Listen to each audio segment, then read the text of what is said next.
Hey, thanks so much for that recap, Aaron. Joining me right now from Florida, actually, is civil rights attorney Benjamin Crump. He's actually representing the Jones family. Benjamin Crump, thanks so much for joining us. How are you, sir?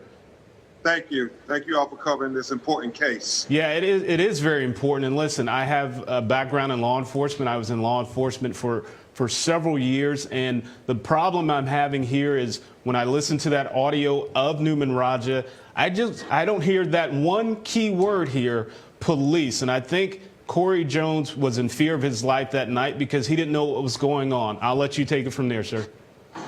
Certainly. Can you imagine being stranded on the side of the road at 3 o'clock in the morning, how vulnerable that must be? And Corey's there, and all of a sudden this strange white cargo van pulls up. A person jumps out of the car, and he has on jeans, a T-shirt, and a baseball cap.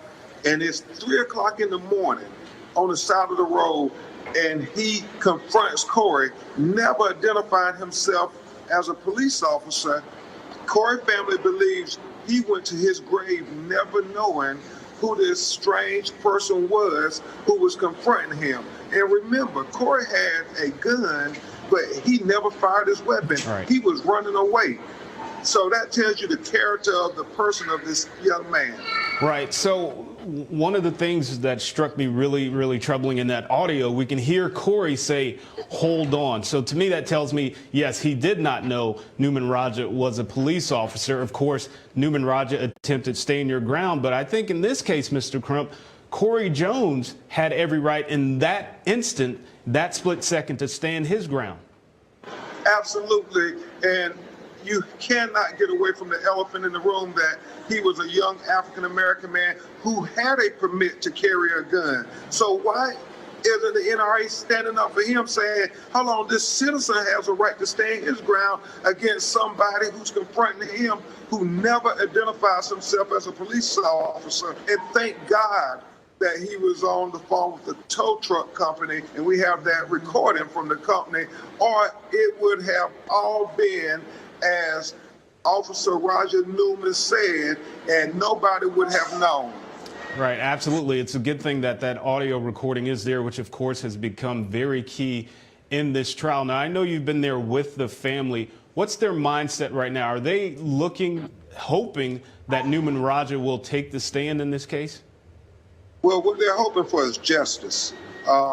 They are watching now the defense experts try to spin and change the narrative to fit his version of events. The problem is facts are very stubborn realities.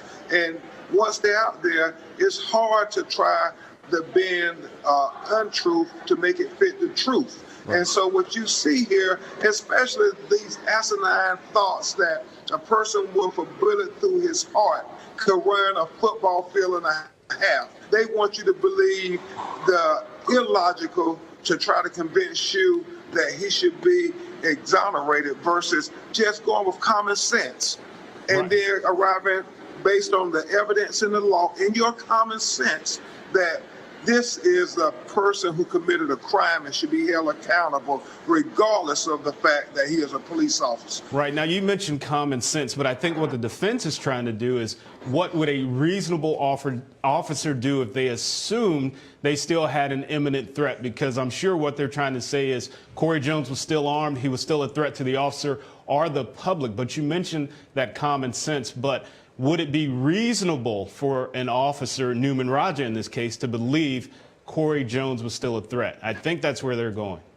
Well, it would be reasonable had he identified himself as a police officer. Right. If he did anything that his training or his policies would have instructed him to do. Then Corey Jones, who is a young man with no criminal history whatsoever, complete law-abiding citizen, nobody doubts for a second if Corey Jones believed that was a police officer given a lawful command that he would not have acquiesced. Now, that's reasonable. What's not reasonable, Mr. Hill, is to shoot and kill him and then call to the police department on your cell phone because you didn't have your uniform or your vest identifying you as a police officer, and then try to concoct a version to justify you just killing a person who was completely innocent from everything that we see at this point. Yeah, absolutely. And I can't argue with that at all. Again, I'm former police, and I never would have gotten out of that van without my police vest on, clearly showing I'm a police officer. Now, you mentioned justice. What does the family want to see in this case? What would be justice for the family in this? That justice would be very simple. If the shoe was on the other foot and Corey Jones would have did to Roger Newman what he did to Corey Jones, you want equal justice, nothing less or nothing more.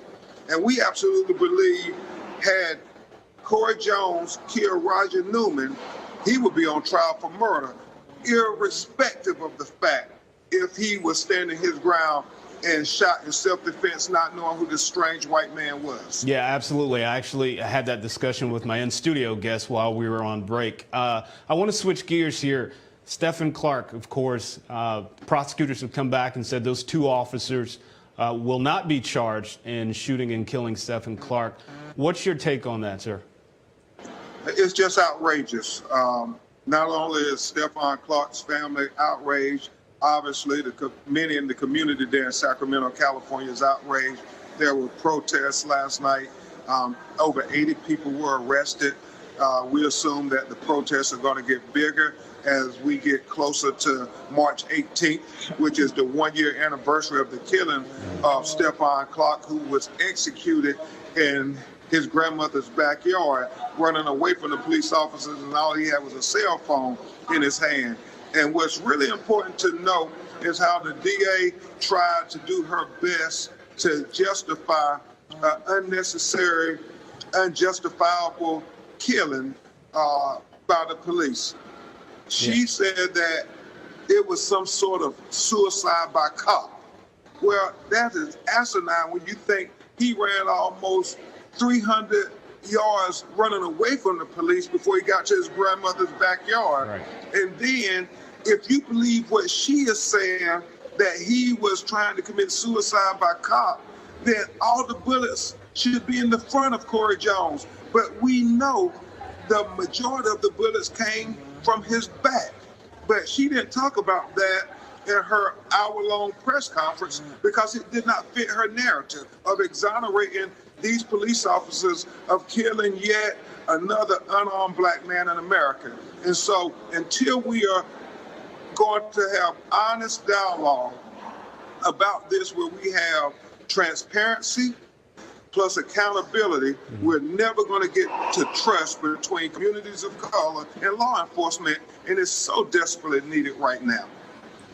Yeah, that is definitely a debate that's been going on across the country. Mr. Crump, I want to thank you so much for joining us there in Florida. I know you're very busy. I know you're wanting to go get some lunch before that case, that courtroom fills back up. So we want to thank you so much for your time. We appreciate it, sir.